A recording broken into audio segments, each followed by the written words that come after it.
الحمدللہ وحدہ والصلاة والسلام علی من لا نبی بعدہ ولا رسول بعدہ وعلی آلہ وأہل بیتہ وأصحابہ الذین اوفوا عہدہ اما بعد فاعوذ باللہ من الشیطان الرجیم بسم اللہ الرحمن الرحیم اليوم اکملت لکم دینکم واتممت علیکم نعمتی ورضیت لکم الاسلام دینا قال النبی صلی اللہ علیہ وسلم لا يؤمن احدکم حتی اکون احب الیہ من والدہ وولدہ والناس اجمعین صدق اللہ المولانا العظیم وصدق رسولہ النبی الکریم ونحن على ذلك لمن الشاہدین والشاکرین والحمد للہ رب العالمین۔ سارے حضرات ذوق شوق عقیدت کے ساتھ اپنے پیارے حبیب حضرت محمد صلی اللہ علیہ وسلم کی ذات اقدس پر جتنا جس کے دل میں عقیدت ہے اتنا عقیدت اور بلند آواز سے دروشی پڑھیں۔ اللہم صلی علی محمد وعلی آل محمد کما صلیت علی ابراہیم وعلی آل ابراہیم انک حمید مجید اللہم بارک علی محمد وعلی آل محمد کما بارکت علی ابراہیم وعلی آل ابراہیم انک حمید مجید۔ اگر جنت میں جانے کا ارادہ ہو تمامی کا، اگر جنت میں جانے کا ارادہ ہو تمامی کا، تو گلے میں ڈال لو کرتا صرف محمد کی غلامی کا۔ صلی اللہ علیہ وسلم، زور سے کہو صلی اللہ۔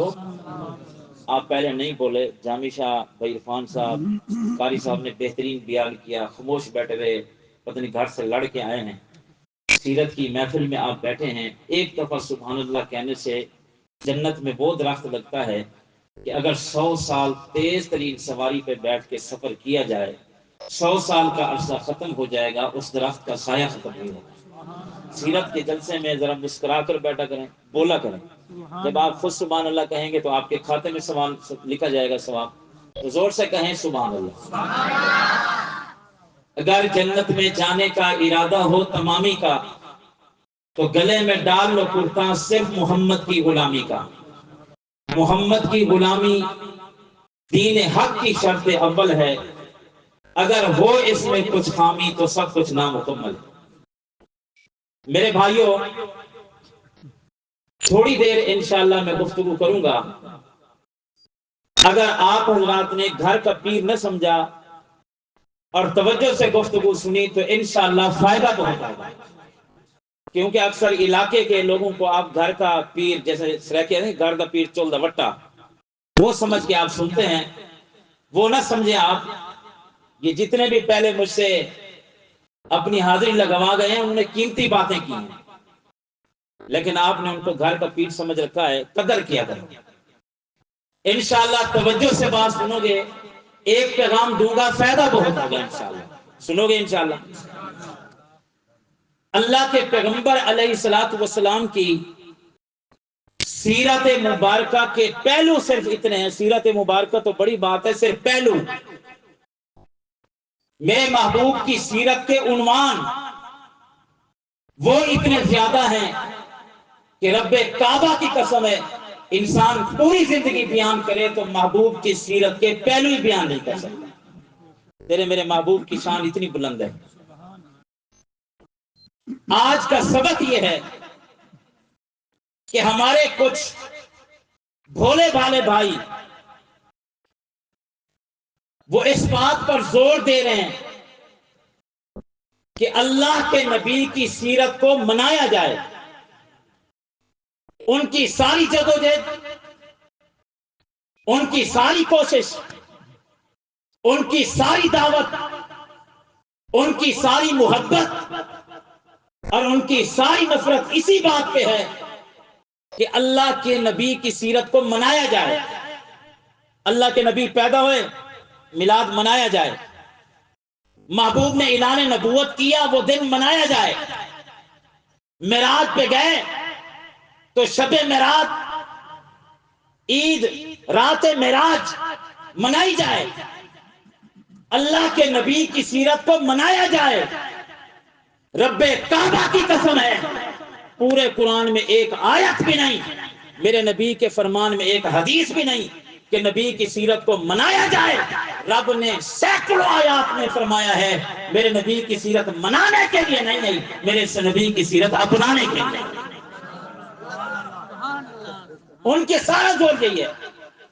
وہ ہمیں کہتے ہیں تم جھنڈیاں نہیں لگاتے، مناتے نہیں ہو، ان کا زور منانے پہ۔ وہ ہمارے بھائی ہیں، بھولے بھالے بھائی ہیں، ہم ان کو کہتے ہیں اللہ کی قسم اللہ کے نبی کی سیرت صرف منانے کے لیے نہیں آئی، اللہ کے نبی کی سیرت اپنانے کے لیے۔ میں آپ سے پوچھتا ہوں ایمانداری سے بتاؤ، نبی کے صحابہ نبی کی سیرت منانے سے بنے ہیں یا صحابہ نبی کی سیرت اپنانے سے بنے؟ بتاؤ۔ اگر کوئی کہے کہ منانے سے بنے، کوئی ایک حوالہ پیش کر دے کہ سیدنا ابو بکر صدیق عمر فاروق نے فلاں دن میں اپنے دور خلافت میں میرے نبی کی سیرت کو منانے کا دن مقرر کیا تھا کہ آؤ نبی کی سیرت منا لو، نبی کی ولادت منا لو، نبی کا جشن منا لو، نبی کا معراج منا لو، نبی کی ہجرت منا لو، رب کعبہ کی قسم ہے نبی کے صحابہ منانے سے نہیں بنے، نبی کے صحابہ نبی کی سیرت اپنانے سے بنے۔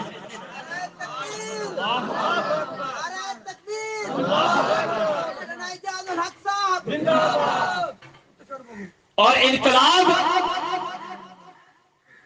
انقلاب دنیا میں نبی کی سیرت کو منانے سے کبھی نہیں آ سکتا، اس لیے دنیا کفر وہ منانے پہ لگا رہا ہے۔ ایک آدمی مناتا ہے، ایک آدمی نبی کی سیرت اپناتا ہے۔ مجھے ایمانداری سے بناؤ، منانے والے پہ کبھی پابندی لگی ہے؟ تو منا رہا ہو پابندی لگا دو۔ حالانکہ ان جلوسوں سے، ان گلیوں کو بند کرنے سے یہ ملک میں افراتفری پھیلتی ہے، لیکن کوئی پابندی نہیں۔ مناؤ، منانے والے پہ کوئی قدغن نہیں، کوئی پابندی نہیں، جس گلی میں گھس جائے کوئی نہیں روکے گا، جہاں پہ منا لے دنیا میں کوئی شخص نہیں جو منانے والوں کو کبھی روکے، قدغن لگائے، پابندیاں لگائے۔ جب بھی عالم کفر پابندیاں لگاتا ہے وہ منانے والوں پہ نہیں لگاتا، نبی کی سیرت کو اپنانے والوں پہ لگاتا ہے۔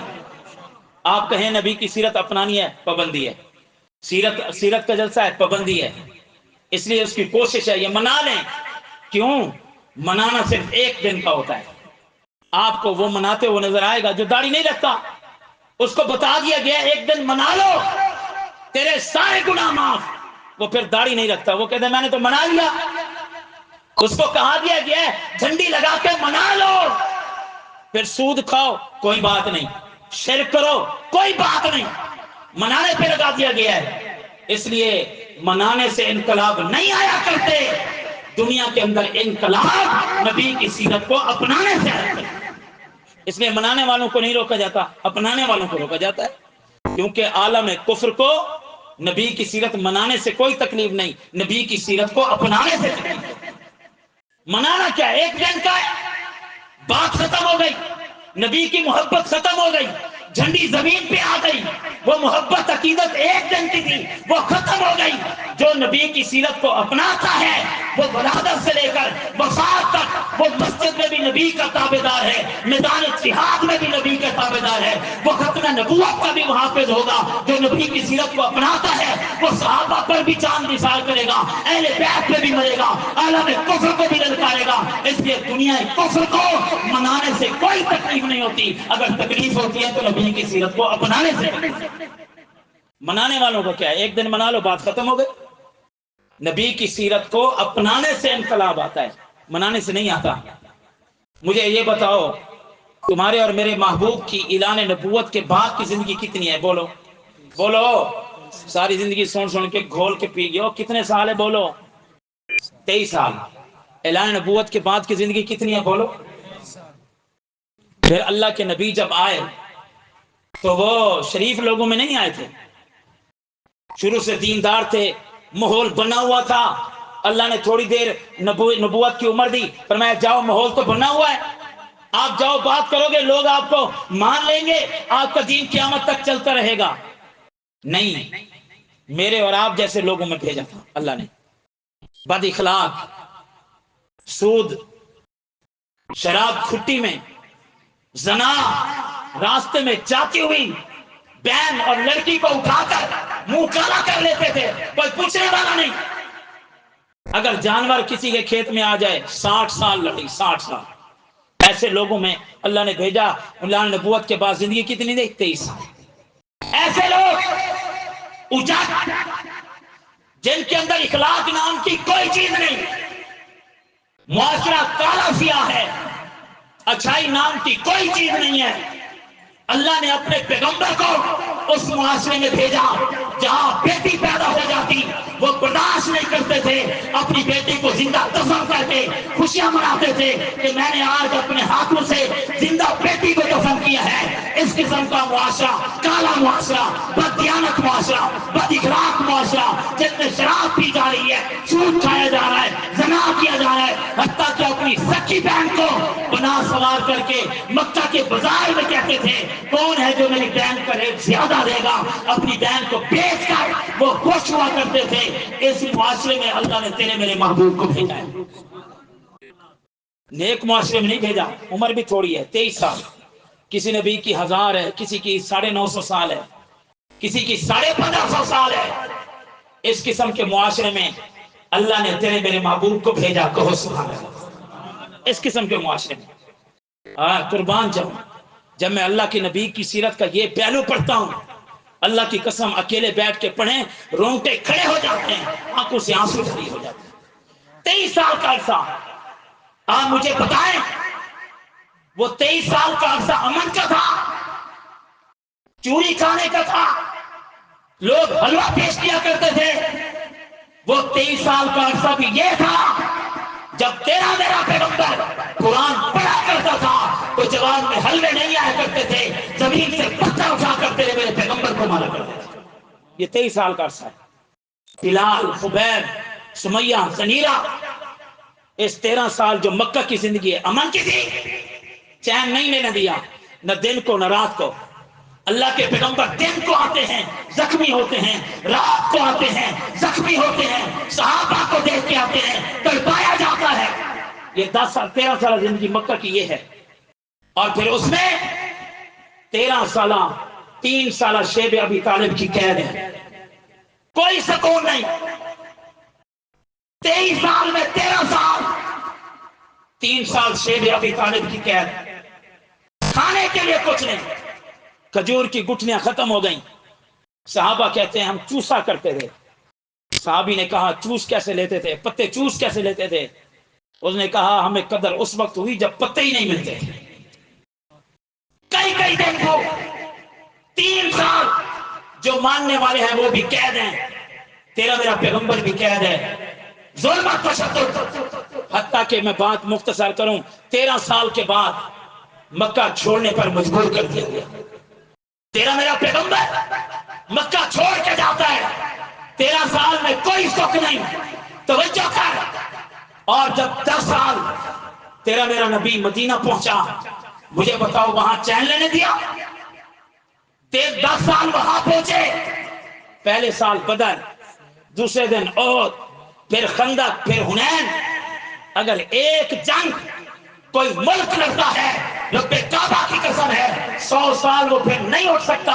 میں قربان جاؤں پیغمبر پر کہ 10 سالہ مدینہ کی زندگی میں آپ نے 28 جنگیں لڑی ہیں، 200-300 کے قریب میرے پیغمبر نے سریے بھیجے ہیں، صحابہ کو بھیجا ہے اور چین نہیں لینا دیا. 28 جنگیں 10 سالہ مدینے کی زندگی میں. چین وہاں بھی نہیں، چین یہاں بھی نہیں. لیکن قربان جائیں اللہ کے نبی کی سیرت پر. جب آپ حجت الوداع کے موقع پر میرے نبی اپنے یاروں کے ساتھ کھڑے تھے، کہو سبحان اللہ. فرمایا میرے یاروں 13 سالہ وہاں چین نہیں، 10 سالہ جنگیں ہیں. مجھے یہ بتاؤ لگتا ہے کہ اب میرا دنیا سے جانے کا وقت آ گیا. میرے نبی صحابہ سے سوال کر رہے ہیں، یہ بتاؤ میں نے دین تم تک پہنچا دیا یا نہیں پہنچا دیا؟ یہ کس نے سوال کیا؟ بولو. 13 سالہ ظلم و تشدد ہے، 10 سالہ ادھر جنگیں ہیں، پھر بھی اللہ کے نبی نے کیا فرمایا؟ میں نے دین تم تک پہنچا دیا یا نہیں پہنچا دیا؟ سارے یاروں نے بزک زبان کہا اللہ کے نبی پہنچایا کیا ہوتا ہے، آپ نے تو پہنچانے کا حق ادا کر دیا۔ کہو سبحان اللہ۔ ان جنگوں میں، ان ظلم و تشدد میں، کیوں کہ صحابہ منایا نہیں کرتے تھے، صحابہ نبی کی سیرت کو اپنایا کرتے تھے۔ 10 سالہ دور کے بعد آپ نے پہنچایا نہیں بلکہ پہنچانے کا حق ادا کر دیا۔ اللہ نے قرآن کی آیت بھیجی، اليوم اکملت لکم دینکم واتممت علیکم نعمتی ورضیت لکم الاسلام دینا۔ اے اللہ کے پیغمبر، تیرے یار فرش پہ گواہی دے رہے ہیں، میں رب آج سے قرآن بناتا ہوں کہ آپ نے پہنچایا نہیں بلکہ دین پہنچانے کا آپ نے حق ادا کر دیا۔ مجھے بتاؤ، خوشی کا کوئی موقع ہو، شادی کا، آپ مولوی صاحب سے پوچھے شادی کیسے کرنی ہے، وہ کیا کہتا ہے کہ اللہ کے نبی نے شادی کے بارے میں کچھ نہیں بتایا، جو مرضی کر لو؟ نہیں، بتایا ہے شادی کیسے کرنی ہے، فوٹی کیسے کرنی ہے، تم نے تجارت کیسے کرنی ہے، نماز کیسے پڑھنی ہے، اخلاق سے کیسے پیش آنا ہے، والدین کا ادب کیسے کرنا ہے، ہمسایوں کے ساتھ کیا سلوک ہے، تم نے رہنا کیسے ہے، چلنا کیسے ہے، عبادت کیسے ہے، معاملات کیسے ہیں۔ تیرے میرے پیغمبر نے فرمایا میرے دن تو دن ہے، میرے رات بھی ایسی ہے جو دن سے زیادہ روشن ہے، میں تمہیں طریق راستے پہ نہیں ڈال کے جا رہا، میرا راستہ روشن ہے، پھر اس پہ چلتا جائے گا، کل قیامت کے دن بے حساب جنت کے اندر داخل ہو جائے گا۔ تو انقلاب اپنانے سے آیا ہے یا منانے سے آیا ہے؟ ہاں، یہ وہ لوگ تھے کہ معبود زیادہ ہوتے تھے، پوجنے والا ایک ہوتا تھا۔ ایک آدمی کے کئی کئی معبود، یہ بارش کا ہے، یہ بیٹے کا ہے۔ میرے نبی نے جب انقلاب آیا پھر یہی بتوں کو پوجنے والے، عزا بت کتنا ٹائم ختم ہو گیا؟ چلو جی، واخر دعوانا الحمدللہ۔